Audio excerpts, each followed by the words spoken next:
Hi viewers, welcome to our channel. ప్రస్తుతం మనతో పాటు దాము బాలాజీ గారు సీనియర్ జర్నలిస్ట్ ఉన్నారు. వారితో ఒకసారి మాట్లాడదాం. సార్ నమస్కారం. సార్ నమస్తే. సార్ మహారాష్ట్ర అండ్ జార్ఖండ్ ఆ రెండు రాష్ట్రాల్లో కూడా నిన్న ఎలక్షన్స్ అయితే ముగిసిపోయాయి. ఎగ్జిట్ పోల్స్ కూడా బయటకు వచ్చేసాయి. మరి ఎగ్జిట్ పోల్స్ ఏం చెప్తున్నాయి? దీని ప్రకారం మరి ఎవరు అధికారంలోకి రాబోతున్నారు? సార్ మీరేం చెప్తారు? ముందుగా మహారాష్ట్ర తీసుకుంటే మహారాష్ట్రలో మొత్తం 288 సీట్లు ఉన్నాయి. అందులో 145 మ్యాజిక్ ఫిగరు. సో దీనికి సంబంధించి ఆల్రెడీ ఎన్డీఏ కూటమి వాళ్ళు మహాయుతి అని పిలుస్తారు. అక్కడ ఎన్డీఏ కూటమి అధికారంలో ఉంది మనకు తెలుసు. బీజేపీ, శివసేన, షిండే వర్గం, తర్వాత ఎన్సిపి, అజిత్ పవార్ వర్గం ఎన్డీఏలో ఉంటే, ఇటు మహావికాస్ అఘాడి ఇది ఇండియా కూటమి. ఇందులో కాంగ్రెసు, శివసేన, యూబిటి ఉద్ధవ్ ఠాక్రే వర్గం, తర్వాత ఎన్సిపి శరద్ పవార్ వర్గం. ఇది బేసిక్గా అక్కడ ఉన్నది. అయితే నిన్న దాదాపు నేను ఇప్పటివరకు దాదాపు 10 ఎగ్జిట్ పోల్స్ చూశాను. 10లో ఒక 2 మాత్రమే ఇండియా కూటమి వస్తాయని చెప్తున్నారు. మిగతా 8 కూడా ఎన్డీఏ కూటమి వస్తుందని చెప్తున్నారు. ఫర్ ఎగ్జాంపుల్ మార్టిజ్ ఉంది, 150 నుంచి 170 ఎన్డీఏ కూటమికి, 110 నుంచి 130 ఇండియా కూటమికి. చాణక్య 152 నుంచి 160 ఎన్డీఏకి, 130 నుంచి 138 ఇండియా కూటమికి. టైమ్స్ నౌ జేవీసీ 159 ఎన్డీఏకి, 116 ఇండియా కూటమికి. తర్వాత పీ మార్క్ అని ఒక ఎగ్జిట్ పోల్స్ 137 నుంచి 157, 20 ఇచ్చారు, 20 ఇచ్చారు గ్యాపు. 126 నుంచి 146 దీంట్లో కూడా 20 పెట్టారు. సో ఇది ఇండియా కూటమికి. ఎలక్ట్రల్ ఎడ్జి 150 ఎన్డీఏకి, 121 ఇండియా కూటమికి. పోల్ డైరీ 122 నుంచి 186 వరకు, 69 నుంచి 121 వరకు ఇండియా కూటమికి. పీపుల్స్ పల్స్ 182 ఇదైతే అబ్సల్యూట్ ఎన్డీఏకి మెజార్టీ వస్తుందని పీపుల్స్ పల్స్ చెప్పింది. వీళ్ళకి మాత్రం ఓన్లీ 69 నుంచి 121. తర్వాత దైనిక్ భాస్కర్ ఇది మాత్రం 125 నుంచి 140కే ఆగిపోతుంది ఎన్డీఏ. ఇండియా కూటమి మాత్రం 135 నుంచి 150 వస్తుంది. అంటే ఇండియా కూటమి గవర్నమెంట్ ఫామ్ చేస్తుందని దైనిక్ భాస్కర్ చెప్పింది. అట్లాగే లోక్పాల్ కూడా 115 నుంచి 128 ఎన్డీఏకి వస్తే, 151 నుంచి 162 ఇండియా కూటమికి వస్తుంది. అంటే ఈ 2 సంస్థలు మాత్రం ఏది దైనిక్ భాస్కర్, లోక్పాల్ మాత్రం ఇండియా కూటమి మహారాష్ట్రలో అధికారాన్ని కైవసం చేసుకుంటుందని చెప్తున్నారు. ఇంకొక లాస్ట్ వచ్చి పోలాప్ పోల్స్ కూడా 158 ఎన్డీఏ కూటమికి వస్తే, 125 ఇండియా కూటమికి వస్తుందని చెప్తున్నారు. అంటే ఓవరాల్గా తీసుకుంటే, మనం యావరేజ్ తీసుకుంటే క్లియర్గా ఎన్డీఏ అధికారంలోకి వస్తుంది మహారాష్ట్రలో. మళ్ళీ అధికారం అదే సాధిస్తుందని చెప్తున్నారు. బేసిక్గా మహారాష్ట్రలో ప్రధానమైన అంశాలు ఒకటి మరాఠవాడ సంబంధించి. మరాఠీలు దాదాపు 30% పాపులేషన్లో ఉంటారు. వాళ్ళు బీజేపీకి లేదా ఎన్డీఏకి యాంటీగా ఉన్నారు ముందు నుంచి కూడా. మనకు జరిగిన మొన్న 2024లో జరిగిన లోక్సభ ఎన్నికల్లో మొత్తం 48 ఎంపీ సీట్లు ఉంటే 30 ఇండియా కూటమికి వచ్చాయి. ఓన్లీ 17 మాత్రమే ఎన్డీఏ కూటమికి వచ్చింది. అంత గ్యాప్ ఉంది. అయితే ఓట్లైన పర్సంటేజ్లో పెద్ద గ్యాప్ లేదు. 1 పాయింట్ లోపలే ఇద్దరి మధ్య గ్యాప్ ఉంది. అంటే 1 పాయింట్ లోపల ఇండియా కూటమికి ఎక్కువ వచ్చేది తప్ప పెద్దగా తేడా లేదు. కానీ సీట్లలో మాత్రం గణనీయమైన తేడా వచ్చింది. దీనికి ప్రధాన కారణం మరాఠీ పాపులేషన్. ఎందుకంటే వాళ్ళకి రిజర్వేషన్ కోరుకుంటున్నారు. వాళ్ళు కూడా ఓబీసీ రిజర్వేషన్ అడుగుతున్నారు. కానీ బీజేపీ నాయకత్వంలో ఉండే ఎన్డీఏ క్లియర్గా వాళ్ళకి చెప్పట్లేదు.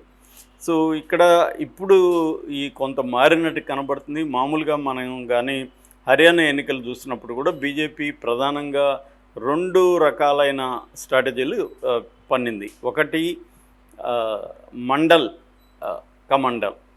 కమండల్ అంటేమో మతాన్ని రెచ్చగొట్టడం, హిందువుల్ని ముస్లింలకు వ్యతిరేకంగా రెచ్చగొట్టడం అనేది కమండల్ పాలిటిక్స్ అంటారు. మండల్ పాలిటిక్స్ ఏమో సోషల్ ఇంజనీరింగ్, అంటే ఓబీసీలని, దళితుల్ని, జాట్స్ని ఇలాగా అంతా కలపడం అనేది అక్కడ చేయగలిగింది. ఇక్కడ కూడా వాళ్ళకి మాధవ్ అనే ఒక పాలసీ ఉంది. మాధవ్ అంటే మాలీ, దంగర్, వంజారీ అని ఒక 3 ఓబీసీ కులాలు ఉన్నాయి. వాటిని ఆర్గనైజ్ చేయడానికి మాధవ్ అనే ఒక స్ట్రాటజీని బీజేపీ మహారాష్ట్రలో ప్లాన్ చేసింది.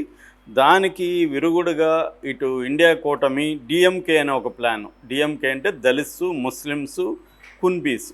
అంటే ఇక్కడ ఇండియా కూటమి ఏంటంటే ముస్లింలకి రిజర్వేషన్లు ఇస్తాము, బంజారాకి రిజర్వేషన్ ఇస్తాము, మరాఠీలకి రిజర్వేషన్ ఇస్తామన్న ఒక హామీతో ఇక్కడ రంగంలోకి దిగింది. సో ఈ హామీ అయితే వీళ్ళ దగ్గర లేదు, బీజేపీ దీంట్లో లేదు. కానీ బీజేపీ ఏం చేస్తుందని నేను ఇందాక చెప్పిన ఓబీసీలని ఆర్గనైజ్ చేయడం అనేది బీజేపీ చాలా స్ట్రాంగ్గా చేసింది. సో అట్లాగే మతాన్ని కూడా బలంగా తీసుకొచ్చింది. ఈ రెండు విషయాల్ని మనకి ఓబీసీ మోడీ పదే నేను ఓబీసీ అని చెప్పడం, అలాగా ఓబీసీలని ఆర్గనైజ్ చేయడం అనేది ప్రధానంగా వాళ్ళు టార్గెట్గా పెట్టుకున్నట్టుగా మనకు కనబడుతుంది. సో మరి ఎవరిది ఇక్కడ ఏ స్ట్రాటజీ పనిచేస్తుందో చూడాలి. ఎందుకంటే ఎగ్జిట్ పోల్స్ హర్యానాలో దారుణంగా ఫ్లాప్ అయినాయి మనకు తెలుసు. అక్కడ ఇండియా కూటమి క్లియర్గా కాంగ్రెస్ నాయకత్వంలో వస్తుందని క్లియర్గా చెప్పారు, కానీ రాలేదు. అట్లాగే కాశ్మీర్లో కూడా ఫెయిల్ అయింది. ఇప్పుడు మరి మహారాష్ట్రలో మాత్రం మన 10లో అవుట్ ఆఫ్ 10 8 క్లియర్గా ఎగ్జిట్ పోల్స్ బీజేపీ నాయకత్వంలో ఈ మహాయుతి అధికారంలోకి వస్తుందని చెప్తుంది. ఇది ఎంతవరకు నిజమవుతుందని చూడాలి. ఇక రెండవది జార్ఖండ్లో మొత్తం 81 సీట్లు ఉన్నాయి. అందులో 41 మ్యాజిక్ ఫిగరు.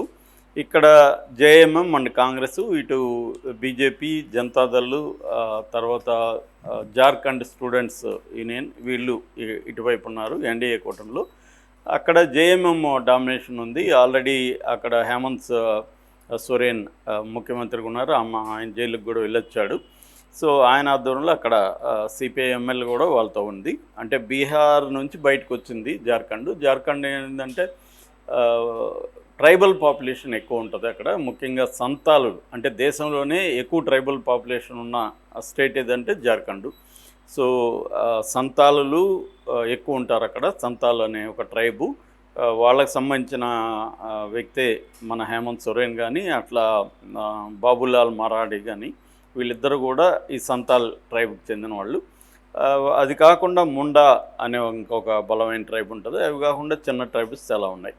అంటే ట్రైబ్స్ జార్ఖండ్లో బలమైన పాత్ర పోషిస్తాయి. ఇటు Muslim and Christian minority population కూడా దాదాపు 18% వరకు జార్ఖండ్లో ఉంటుంది. సో వీళ్ళని ఇది చేయడం కోసం మోడీ ఏం చేశాడంటే ఎక్కువగా మతాన్ని అక్కడ బలంగా తీసుకొచ్చాడు. అంటే గిరిజనుల్లో కూడా క్రిస్టియన్స్ అండ్ హిందూస్గా, ముస్లిమ్స్గా డివైడ్ చేసి ఈ కమండల్ పాలిటిక్స్ని అక్కడ గట్టిగా చేయడానికి ట్రై చేశారు. అట్లాగే అవినీతి, ఆల్రెడీ హేమంత్ సోరెన్ జైలుకి వెళ్ళి వచ్చాడు కాబట్టి హేమంత్ సోరెన్ కానీ జేఎంఎం జార్ఖండ్ ముక్తి మోర్చా వీళ్ళందరూ కూడా అవినీతిమయం అన్న టాపిక్ను కూడా బలంగా తీసుకొచ్చారు. సో ఇక్కడ ఎగ్జిట్ పోల్స్ ఏం చెప్తున్నాయనేది చూస్తే, ఇక్కడ ఎగ్జిట్ పోల్స్ కూడా ఎన్డీఏ కూటమిని అధికారంలోకి వస్తుందని బేసిక్గా ఎక్కువ ఎగ్జిట్ పోల్స్ చెప్తున్నాయి. అయితే మార్జిన్ చాలా తక్కువగా ఉంది. ఇప్పుడు యాక్సిస్ మై ఇండియా అది మాత్రం క్లియర్గా ఇండియా కూటమి అధికారంలోకి వస్తుంది అనేది చెప్తుంది. యాక్సిస్ మై ఇండియా ఏం చెప్తుందంటే 25 మాత్రమే ఎన్డీఏకి వస్తాయి, 53 ఇండియా కూటమికి వస్తుందని చెప్తున్నాయి. అయితే మార్టిజ్ 42 నుంచి 47 ఎన్డీఏకి వస్తుంది, 25 నుంచి 30 ఇండియా కూటమికి వస్తుంది. చాణక్య 45 నుంచి 50 ఎన్డీఏకి వస్తుంది, 35 నుంచి 38 ఇండియా కూటమికి వస్తుంది. టైమ్స్ నౌ జేవీసీ 40 నుంచి 44 ఎన్డీఏకి వస్తే 35 నుంచి 38 ఇండియా కూటమికి వస్తుంది. తర్వాత పీపుల్స్ పల్స్ 42 నుంచి 44 ఎన్డీఏకి వస్తే ఇటు 24 నుంచి 37 ఇండియా కూటమికి వస్తుంది. దైనిక్ భాస్కర్ 37 నుంచి 40 ఎన్డీఏకి వస్తే 36 నుంచి 39 అంటే అటు కాకుండా ఉందన్నమాట.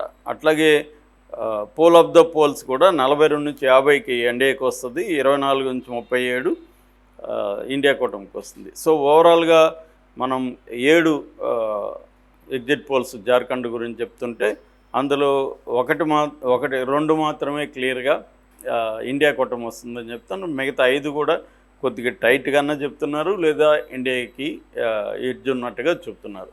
ఏదేమైనా అక్కడ దాన్ని ఏమంటారు మన హంగ్ వచ్చే అవకాశం కూడా కొట్టిపారేయలేమని చెప్తున్నారు. సో చూడాలి మనం. 23 శనివారం కౌంటింగ్ ఉంది, ఆ రోజు మనకి తేలిపోయే అవకాశం ఉంది.